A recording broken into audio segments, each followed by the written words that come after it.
Hey guys, Beefcake here. Today we are showing you our QA1 lowering kit.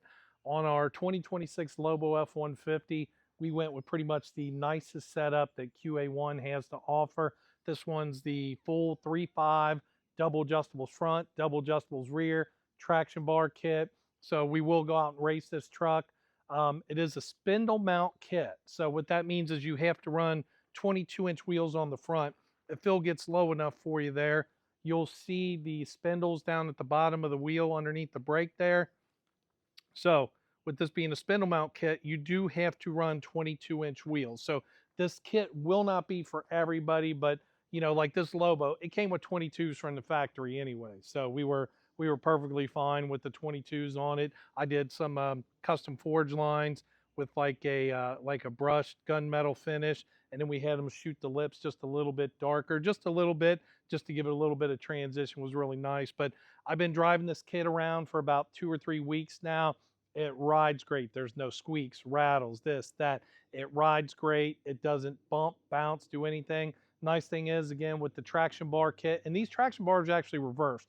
We'll show you that. Most traction bar kits go from the bottom. This one goes from the top. So I will be real curious to see how that does for us at the drag strip, because we got the 3.8 Whipple coming, the 4 fuel system, the icy chiller we're going to put on here. This thing's probably going to make 1,000 horsepower right out of the gate on the stock pulley, at least 900. We are going to get out. We're going to race it.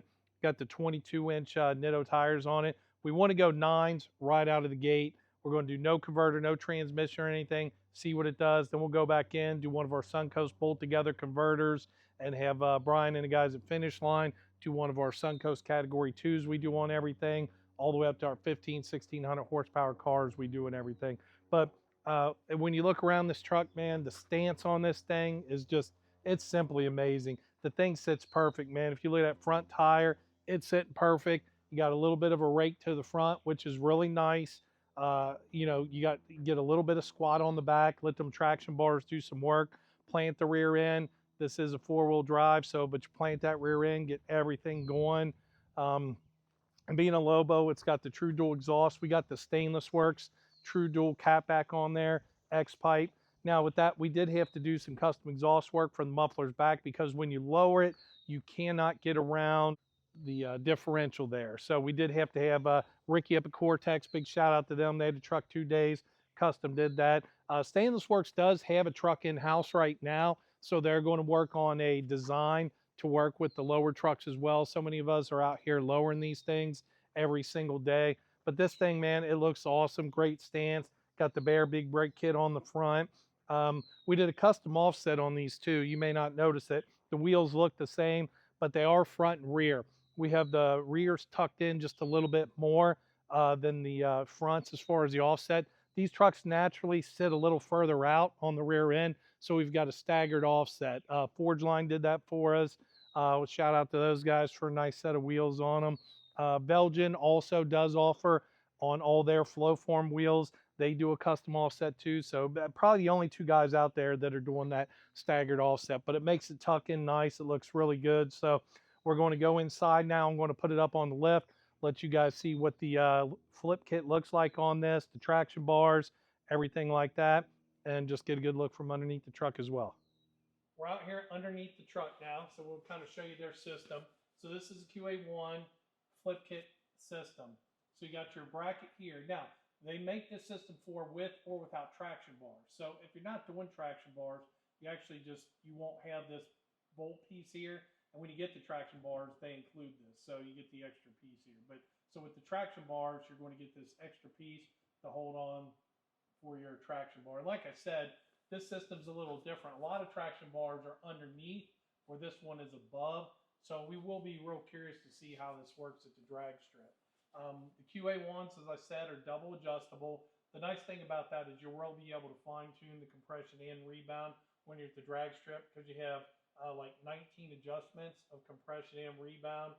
So you can, we've got them set at like 6 each compression rebound for the street, just driving around with this 4-wheel drive truck. With the bump stops. So if you notice, we added a couple washers on this side. The other side, we don't have any. QA1, and the bar is just a slightly bit longer. QA1 recommends between 1/4 and an 1/8 inch. Now, they haven't done extensive drag race testing, they tell us, but that's the normal recommended height is between a 1/4 inch and an 1/8 inch. So we went 3/16 inch. We're right in the middle on both sides. I've got I'm about a 300-pound driver. I've got one of our employees that's pretty close sitting up in the seat there. So it gives an accurate of how I would be racing the truck and how I'll be in it most time. Occasionally, obviously, I have the wife in the car, the dog, or something. But we set it with a full tank of gas. Wanted to be kind of in between. So as you lose some gas, it's going to go up a little. You had a pasture, it's going to go down.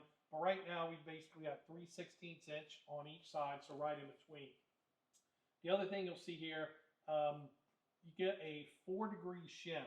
And we tested this. So we put it together without the shim in here. Without the shim, we had 5 degrees at the front, 1 degree at the rear. So we wanted to pivot that. We wanted to pivot the differential up to get these angles the same. And QA1 knows what they're doing because they sent a 4-degree shim that gives us 5 and 5. So you're almost always going to put this shim in. In the directions, it says composite springs to add the shim. Now, we do have the metal springs on this one, but you still want to add that shim. It gets you, pretty much right where you want to be. So this is their entire system on the rear. Let's go up and take a look at the front. Okay, so as you can see, again, this is a spindle mount kit. If you look at the bottom of the wheels down there, see how close that bolt is to the wheels at the bottom? So that's why you need a 22-inch wheel to fit this up under here. Let me move you over across where you can see the, and again, you see those double adjustable QA1. So, from underneath the truck, you can't get to them. It's a little tighter. It's not quite as easy to adjust as the rear, but still, pretty nice. So you've got the coilover on the front, and again, 19 adjustments, compression and rebound. Like I said, the drivability on this thing is amazing. I mean, I'm more than impressed with it. We like to install and use all the kits that we've put some other brands on. We've installed them. This is the first time we've done QA1. Super, super happy with it. Back here, you'll see we did end up rerouting the exhaust because of the lowering kit. So, like I told you, stainless works, we ran to about here. Because of the 3.5 kit, the driver's side pipe used to go above the differential. We couldn't do that. They are, like I said, in-house. They're working on a custom system they're going to do. Probably something like this. It'll be designed to work with the spare tire on the lowered truck. I don't know where they're going to come. They may come over here. They're going to come somewhere though. So they're going to make a setup. But again, Ricky at the Cortex did all this for us, and it turned out great. Fits nice. He actually bumped the tips out like an extra inch, which I kind of like because the tips were pretty close in the back. So I like that a lot. Anyway, that's the underneath of the QA1 kit. All right, so we walked around the outside. You've seen the underneath. Again, all your QA1 needs, your lowering kit needs, F-150, Mustang, all your late model Challenger, Camaro, Charger, you name it. We've got it here, beefcakeracing.com.